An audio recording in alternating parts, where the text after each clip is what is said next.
गुरुर्ब्रह्मा गुरुर्विष्णु गुरुदेवो महेश्वरः गुरु साक्षात् परं ब्रह्म तस्मै श्री गुरुवे नमः। आत्मा क्या है, ब्रह्म क्या है, परमात्मा क्या है? हमारे अंदर कोई ना कोई एक ऐसी चीज़ है, जब आप अगर अब अंदर महसूस करने की कोशिश करें कि हमारे शरीर में क्या है, तो आप पाएंगे कि कोई ना कोई एक चीज़ ऐसी है अंदर से जो हमें निरंतर देखते रहती है, वो हमें गाइड करते रहती है। और जब हम उसकी नहीं सुनते तो वो चुप हो जाती, लेकिन वो देखते रहती है, दृष्टा की तरह। दृष्टा मतलब आपने गलत किया तो उसने देखा, आपने सही किया तो उसने देखा, आपने झूठ बोला तो उसने देखा, आपने सत्य का साथ दिया तो उसने देखा। बहुत इम्पॉर्टेंट ये एक चीज़ हमारे शरीर के अंदर है जो हमें निरंतर देखती रहती है कि हम क्या कर रहे हैं।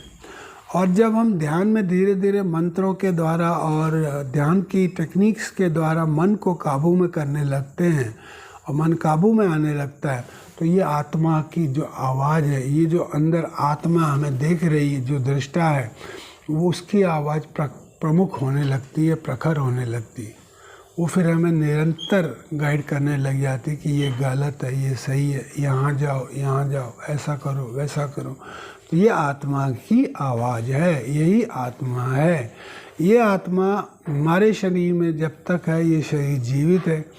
ये आत्मा जब शरीर को छोड़ देगी तो आत्मा शरीर मृत है। कहते हैं कि आत्मा जैसे आदमी पुराने वस्त्रों को त्यागता है, वैसे ही आत्मा भी पुराने शरीर को त्यागती है। पुराने शरीर को त्याग कर ये परमात्मा में मिल जाती है। और वहाँ से जब इसके इस जन्म के कर्मफल अगर बचे होंगे या पिछले जन्म के कर्मफल बचे होंगे, तो वह फिर अगले जन्म में कहीं अगला जन्म लेगी। और उस जीवन में फिर बचपन से बाल्यावस्था से ऊपर की अवस्था की हो जाएगी। जो वह अवस्था में, जिस अवस्था में हम पिछले जन्म में थे, उसके आगे की यात्रा फिर शुरू होगी। और अगर हम सत्य और धर्म और आस्था पर अड़िग रहेंगे तो ये आत्मा धीरे धीरे उज्जवल, स्वस्थ और अच्छी होकर सामने आएगी और उस व्यक्ति को दिशा निर्देश देगी कि अब आपको इस दिशा में चलना चाहिए। जितना हम इस आत्मा की आवाज़ को सुन सकें उतना ही बढ़िया।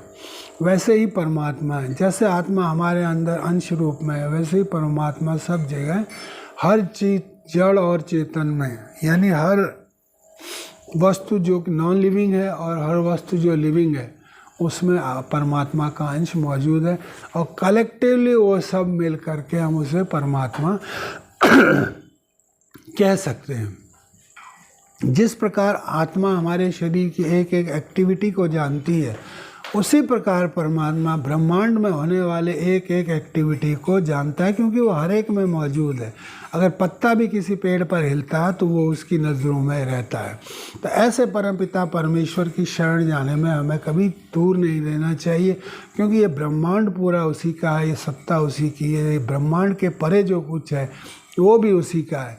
अगर आपको किसी की शरण जाना ही है, आपको किसी की पूजा करना ही है, आपको किसी को फॉलो करना ही है, तो वो परमात्मा है। परमात्मा को फॉलो करो। परमात्मा अपनी सृष्टि में से एक अंश भी आपको दे देगा तो आप लाखों करोड़ों अरबों लोगों के का जो एक कलेक्टिव सुख है, उससे भी ज़्यादा सुख में पहुंच जाएंगे। परमात्मा के घर में किसी चीज़ की कमी नहीं है अपने भक्तों के लिए। भक्तों के अंदर कमी है कि वो परमात्मा की तरफ नहीं जाते। वो सोचते हैं ये परमात्मा कहाँ है, ये तो पत्थर है, ये तो पेड़ है, ये तो मूर्ति है, ये तो मंदिर है, ये तो घर है, ये तो पीपल का पेड़, इनमें कहाँ भगवान। ये तो नास्तिकों वाली बात करते हैं। तो ऐसा मैं नहीं समझता। सही यही है और शास्त्र भी यही कहते हैं कि ब्रह्म प्रत्येक में है और तत्त्वमसि, वह तुम ही हो। हे प्रभु, मुझसे परे जो भी कुछ है वह तुम ही हो। मैं तुम्हें प्रणाम करता हूँ। इसलिए परमात्मा और आत्मा का अटूट संबंध है, क्योंकि हर वस्तु में वो है और ब्रह्मांड में भी वही है।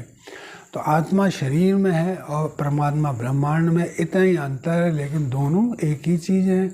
जल चाहे समुद्र से किसी छोटे पात्र में लिया जाए या समुद्र का जल हो, जल जल है, दोनों का एक ही क्वालिटी है, एक ही चीज़ है।